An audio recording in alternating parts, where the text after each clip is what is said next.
The debris field stretched endlessly across Sector 7, a graveyard of broken starships and shattered dreams. Evan Reeves piloted his salvage runner through the wreckage with practiced ease, his neural implant mapping safe routes through the jagged metal.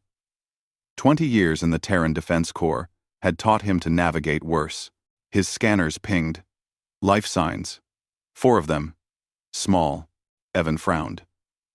This sector had been dead for months since the Draconian Empire's scorched earth retreat. No one should be alive out here. He found them huddled in the cargo bay of a destroyed Imperial transport, 4 reptilian children.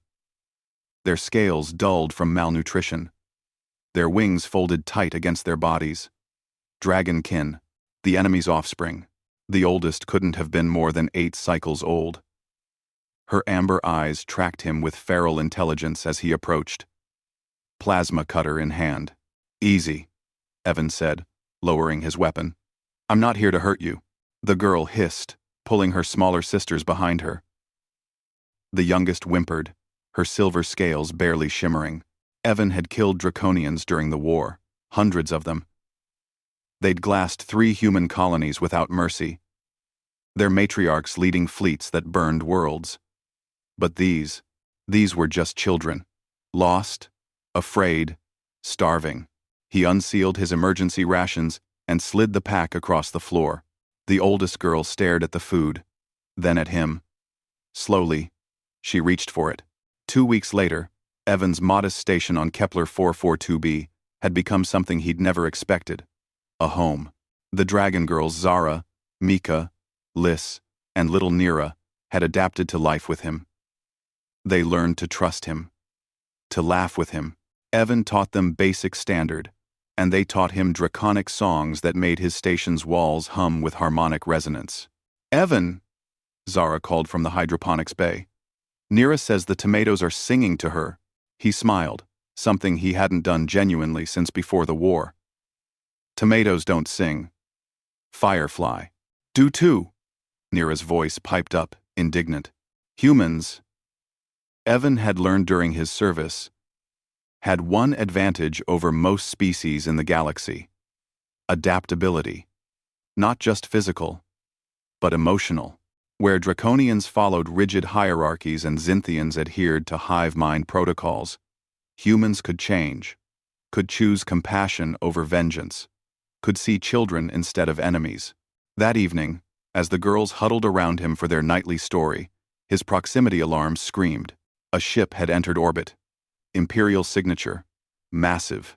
Evan's blood turned to ice. The transport that landed outside his station the next morning was ceremonial obsidian plates etched with gold. Plasma coils that hummed with barely contained power. From its bay emerged a dragonkin unlike any Evan had seen. She was enormous, easily 4 meters tall in her bipedal form, her crimson scales reflecting the dual suns of Kepler 442b, like molten rubies. Her wings, even folded, spoke of devastating aerial supremacy. This was Susan the Sunderer, matriarch of the Eastern Claw, terror of 6 star systems. Behind Evan, the 4 girls trembled, Susan's golden eyes fixed on him with the intensity of a targeting laser. You are the human who took my daughters. Evan stepped forward, placing himself between Susan and the children. Every instinct from his military training screamed at him to run. Susan had personally destroyed the TSS Vindication, killing 8,000 humans in one engagement. I saved your daughters, he corrected, voice steady despite the adrenaline flooding his system. They were dying in a debris field. Alone. Susan's tail lashed behind her, cracking against the ground with enough force to split stone. You are human. Humans slaughter dragonkin. They bomb our nesting worlds. And Draconians glass human colonies, Evan countered. But these children didn't glass anything. They were just scared. And hungry. Like any child would be. Mama. Nira's small voice broke the tension. The silver-scaled girl darted past Evan, her malnourishment from weeks ago completely healed. Mama! Don't hurt Evan. He saved us. He feeds us. He tells us stories. Susan stared at her youngest daughter, then at the other three who now gathered around Evan protectively. Zara, the oldest, met her mother's gaze with surprising defiance. "He's not what you said humans were," Zara said softly. "He's kind." For a long moment, Susan said nothing. Her tail stilled. The air around her shimmered with suppressed plasma energy. Then she looked at Evan, really looked at him. Saw the simple station, the jury-rigged hydroponics, the worn furniture clearly retrofitted for smaller bodies. Saw the crude drawings stuck to the walls, signed with claw marks and labeled in childlike basic standard. "You could have sold them," Susan said quietly. "Dragonkin children fetch high prices in certain markets." Evan felt something cold settle in his stomach. "I know.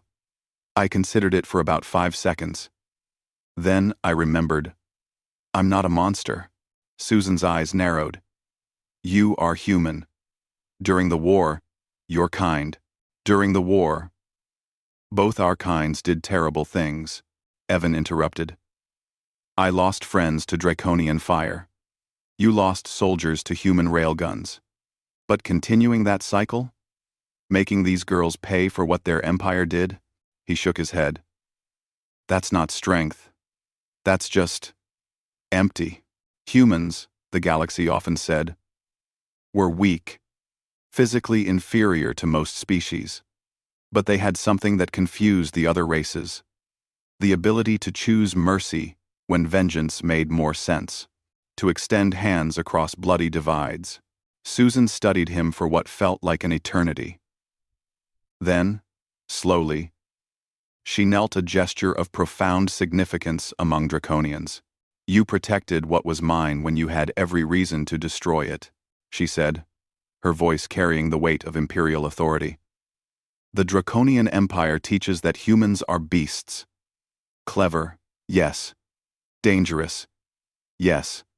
But ultimately savage." She extended one clawed hand. "Perhaps we were wrong." Evan took her hand.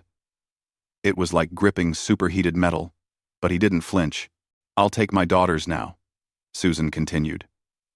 "But know this, Evan Reeves. You have earned something rare. The gratitude of Susan the Sunderer. Should you ever need aid, call for the Eastern Claw." As the dragon girls hugged him goodbye, Nira crying into his shoulder and Zara pressing her forehead to his in the draconian gesture of deep respect, Evan realized something. Humanity's greatest strength wasn't their weapons or their tactics or their stubborn refusal to stay dead. It was this: the choice to be better than their worst moments, to plant gardens in graveyards, to save enemy children and call them daughters. Susan's ship lifted off, carrying the girls back to the Empire. But as it disappeared into the stars, Evan's communicator pinged with a new message. "The Eastern Claw remembers," it read. "The war is not over.